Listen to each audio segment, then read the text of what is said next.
welcome back to the Soul and Strategy Podcast. My name is Sabine and I'm so glad you're here. In today's episode, we're going to talk about a little bit more about my story and how I attracted my first clients. I already told you a bit about how I got to being a life coach, a soul business coach in episode 1. But today I wanted to dive a little bit deeper into especially that kind of critical moment, I would say, when I've signed my first clients and all the time from when I finished my training to signing that first client, because I think that time is such a pivotal time. And I had a lot of self-doubt and I am relatively impatient. So for me, waiting for that first client was really hard. And if you are in that space where you don't really know how to actually sign your first clients, or maybe you are feeling like you're about to give up, I want to share my story with you so you feel inspired, so you can also learn something from that. And I'll point out different things here and there that you can take away as well, and that I would recommend you to do to sign your first clients. Because I believe, and when I started, I really loved hearing other people's stories. So I really hope that sharing my story with you also inspires you.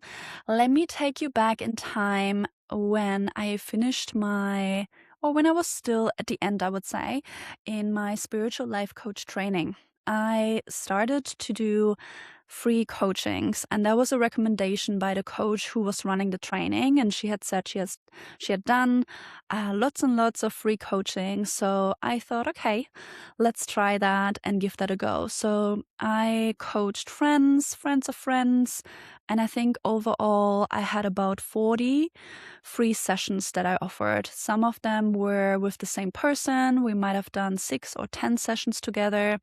Others were just once-off sessions or maybe twice. But what I want to point out here is that I did a lot of free coaching, and I also would recommend that to you. And I don't know if you've done free sessions. It doesn't have to be only coaching. It can be any type of services, or if it's Reiki or massage or whatever it is you're offering. I really invite you to do some sessions for free. Why is that? Because when we charge money for something, there's a certain pressure we put on ourselves for delivering the service and living up to certain expectations that the person on the other side has, right? But when we do something for free, that pressure falls off our shoulders. And also you have more space to actually experiment. Because especially if you're new in a field, let's say in my case, when I was as a new life coach or spiritual life coach, I had so many tools. I spent 8 months learning, I don't know how many tools, lots of tools. And there were some tools that resonated with me and some tools that didn't. And there was a certain setup for the sessions that I wanted to do, and others I wasn't quite sure about. So those free sessions really let me experiment with the tools and let me find my unique way of coaching, my unique way of how I want to run the session. And most importantly, it created confidence. Because the number one thing that I see for new coaches and new service providers and facilitators is that we don't have, or you might not have the confidence yet, right? It's something new that you're doing and you've never done it before. So there's some self-doubt around if you can actually help someone. But if you do free coaching, you're actually building that confidence without that pressure of needing to deliver. And then when it comes to offering paid coaching, you already have results you can look back on. You already have also testimonials that you can collect during that time and prove that what you're doing can actually help people, which from one side is helping your own confidence, and then the other side is it's obviously also building that trust in whoever you want to sign as your clients as well. So that's something that I did really early on over multiple months. I really went hard on those free coaching sessions. And the other thing that those sessions helped me with is getting clear on my target audience. So I was helping a wide range of people. As a life coach, I could literally help anyone and everyone. But I knew that over time, I probably will have to find or will need to niche down a little bit just to make it easier to attract my dream clients. But because I didn't really know who I wanted to help and what type of people I wanted to serve, those free sessions were really helpful because I could see who I actually could help, who I felt like which type of problems and challenges I felt lit up by. And get really clear on what I wanted and what I didn't want. And of course, there's nothing personal about it, as in like, I like working with person A and not with person B. It's more on that high level of what type of general topics do I want to support someone with. And I did a coaching session around body image and body weight. And even though it was so powerful for her, I could feel that it's probably not my topic because in my lived experience, I never really had a big topic with body image or weight in general.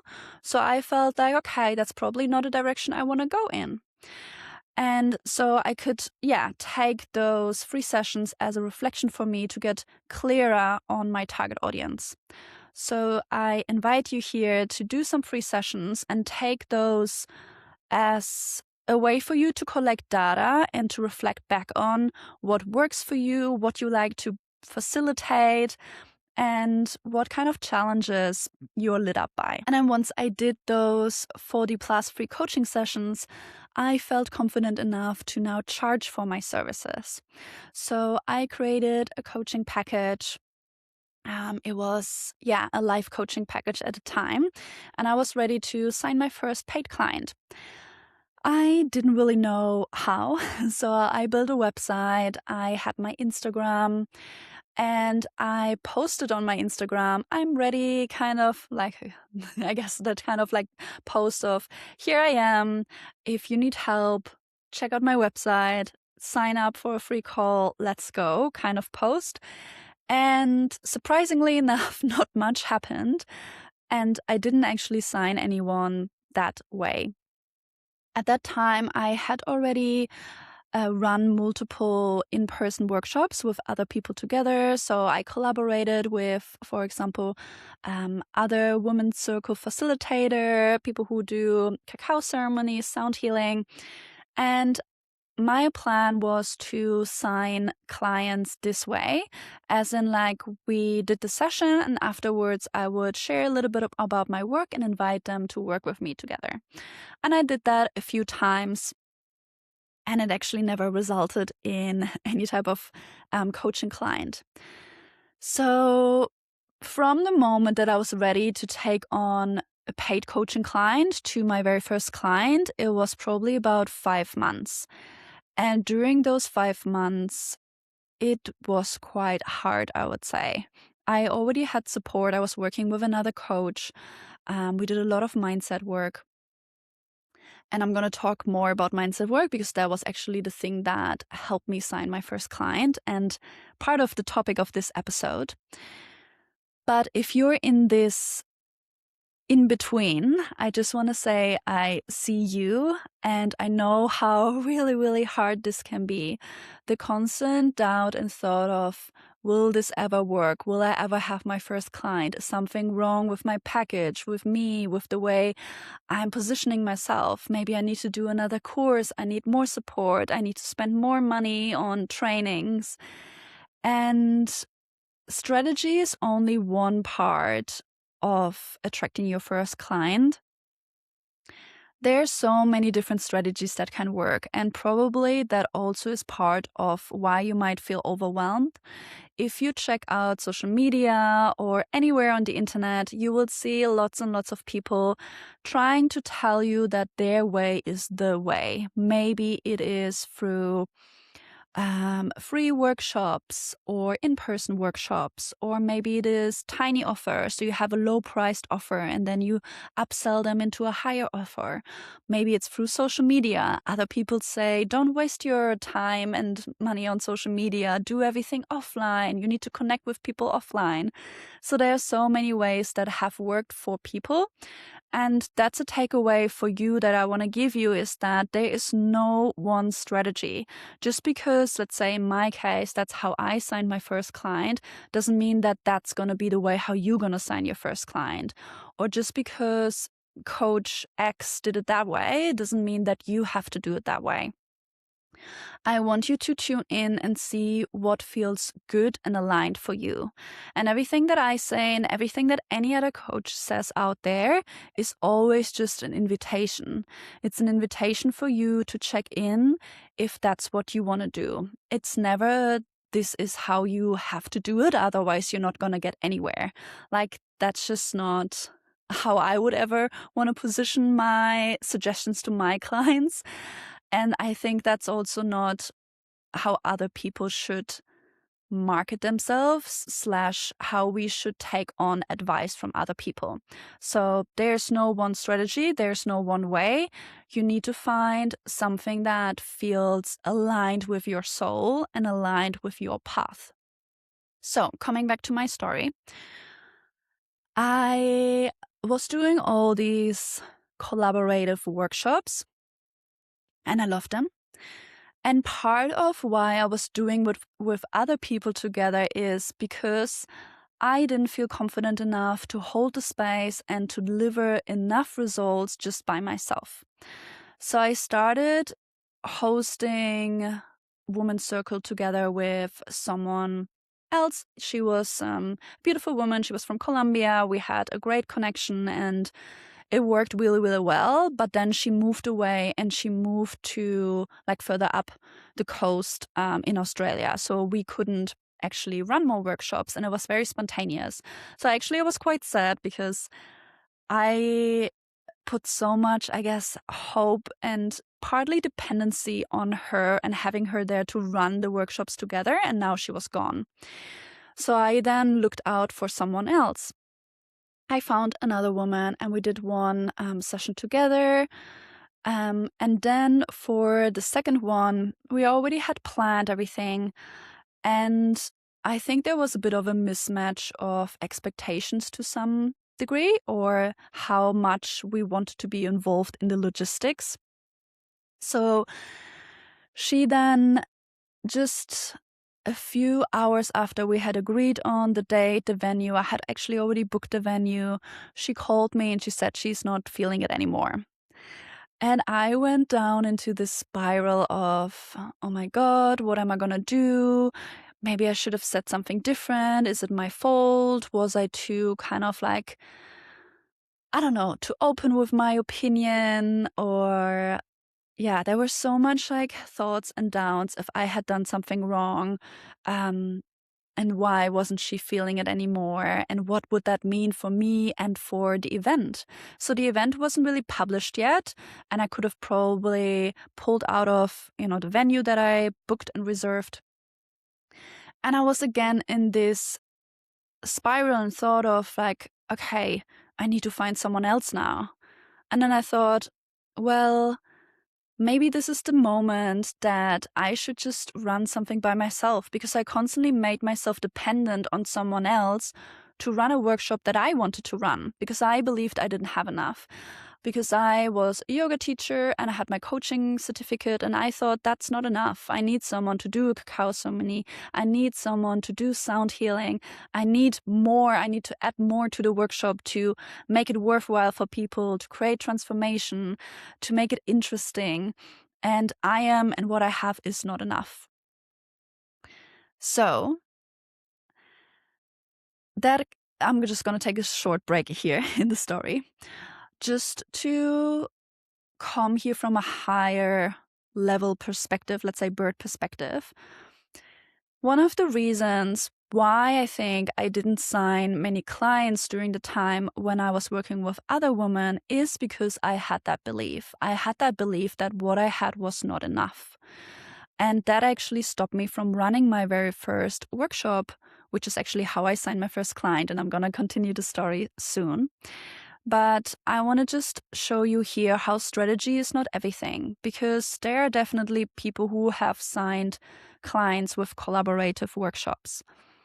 But the limiting beliefs, the beliefs we have about ourselves, and in my case, it was around, I don't have enough to give for someone to actually experience transformation.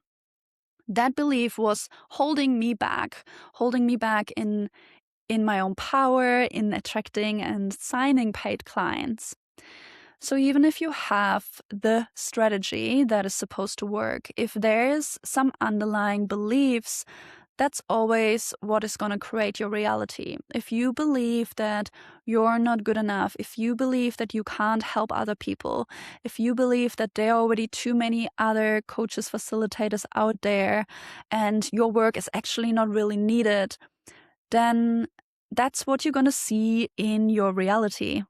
Because business is a spiritual game, and I'm going to do another episode probably on that in particular, but everything that you see in your reality, and that's not only in business, right? That's also the partner you attract, the friends, the job, where you live, all of that to a certain degree is a reflection of your inner world, which also then leads us to the inner work that we need to do.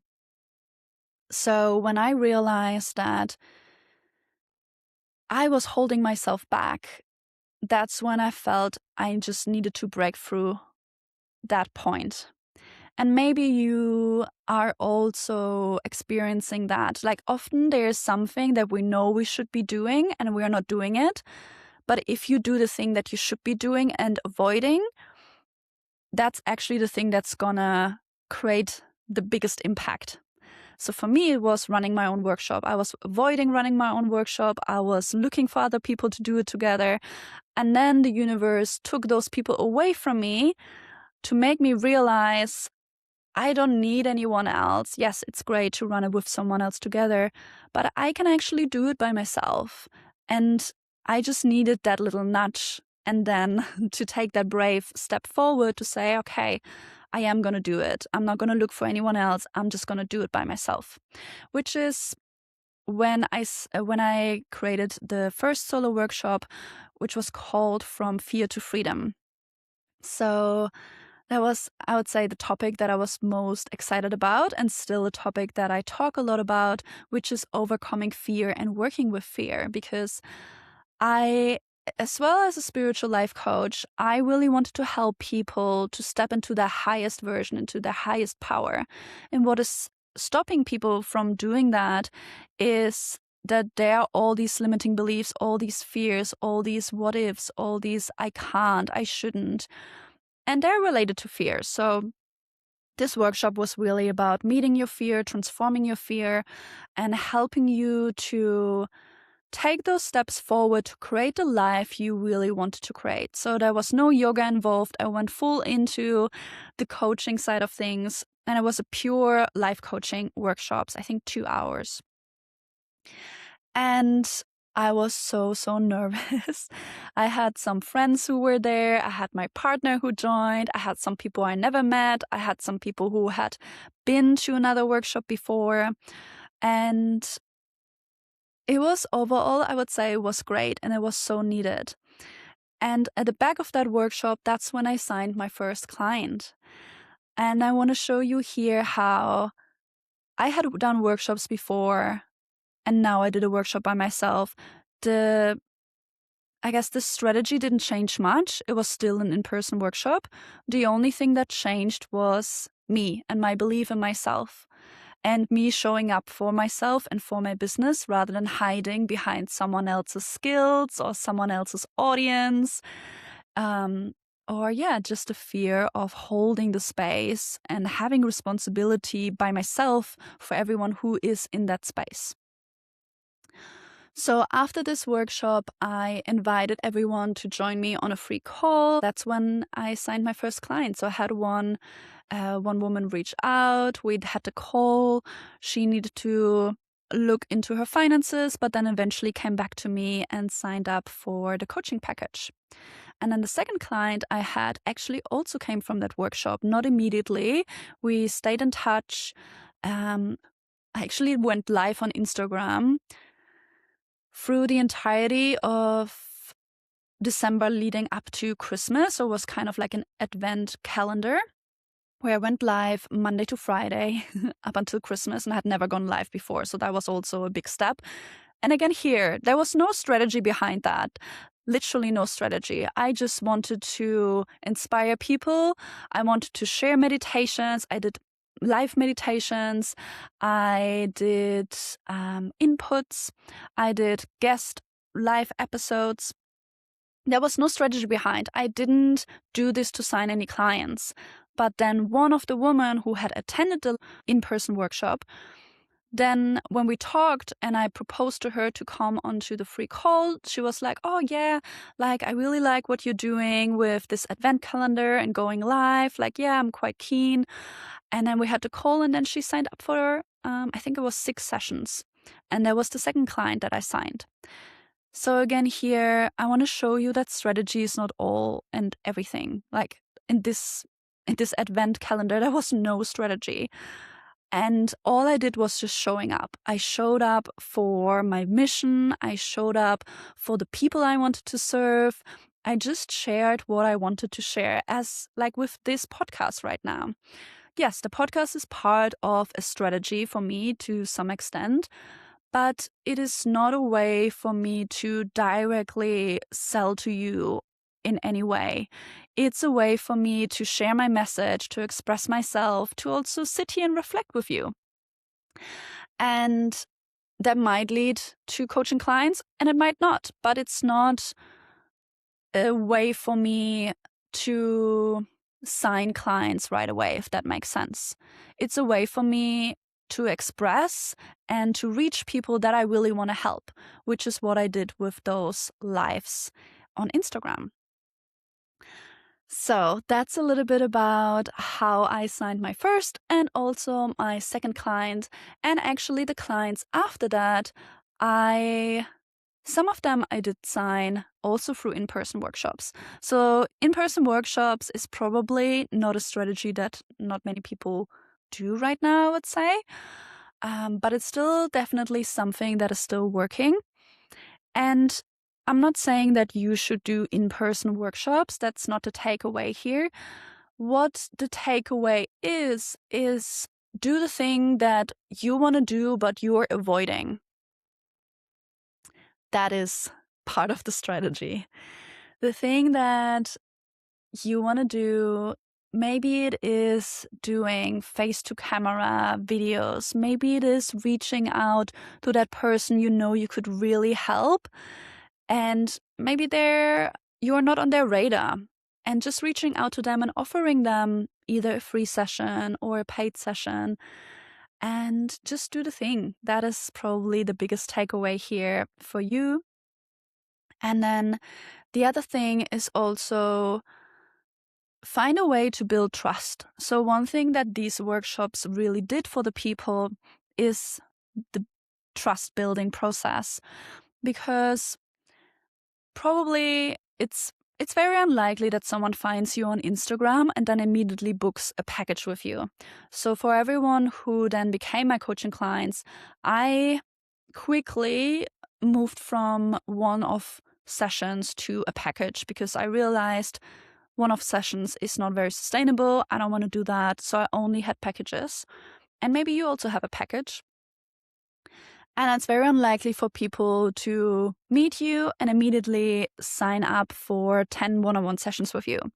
So we need to find something in between to build that trust. And for me, the trust building piece was the in-person workshop, because I don't think there's anything that can build more trust than being with someone in a room live, experiencing their energy, being able to interact with them, to ask questions. And yeah, that was really the biggest piece here for me, and also something I want to give to you.